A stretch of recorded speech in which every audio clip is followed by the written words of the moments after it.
چرسدہ میں 2 دن کی مسلسل شدید بارش اور دریائے سات میں سیلابی ریلی سے پورے ضلع کا 70% علاقہ زیر آب آ چکا ہے، جس سے سینکڑوں گھر منہدم اور تقریباً 1 لاکھ سے زائد افراد بے گھر ہو چکے ہیں۔ محکمہ آبپاشی چرسدہ کے مطابق منڈا ہیڈ ورکس پر پانی کا اخراج 1,60,000 کیوسک ریکارڈ کی گئی ہے،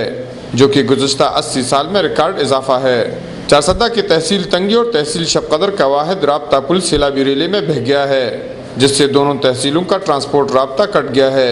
سیلاب کی شدت سے گھروں میں قیمتی سامان اور مویشی پانی میں بہہ گئے ہیں، جبکہ اب تک کئی افراد کے جاں بحق اور زخمیوں کی اطلاعات موصول ہو چکے ہیں۔ زیادہ تر لوگ محفوظ مقامات پر منتقل ہو گئے ہیں، تاہم سینکڑوں لوگ گھروں میں محصور ہو گئے ہیں، جن کو محفوظ مقامات پر منتقل کرنے کے لیے پاک فوج اور مقامی فلاحی تنظیمیں سرگرم عمل ہیں۔ محکمہ وابڈا کی جانب سے 2 دن گزرنے کے باوجود متاثرہ علاقوں میں بجلی کی بحالی ناممکن ہے، تاہم موبائل نیٹ ورکوں کی بندش سے متاثرین سیلاب ایک دوسرے کے ساتھ رابطہ نہ رکھنے سے پریشان ہیں۔ ضلعی انتظامیہ کے مطابق زیادہ تر لوگوں کو سرکاری اسکولوں اور کالجز میں منتقل کیا جا رہا ہے، جبکہ اکثر لوگوں میں خیموں کی تقسیم اور راشن کی فراہمی بھی شروع کر دی گئی ہے، تاہم لوگوں کے مطابق وہ ابھی تک حکومتی امداد کے منتظر ہیں، اور اگر لوگوں کو سیلاب سے بروقت نہیں نکالا گیا تو کثیر تعداد میں ہلاکتوں کا خدشہ ہے۔ کفایت اللہ، اے نیوز، چرسدہ۔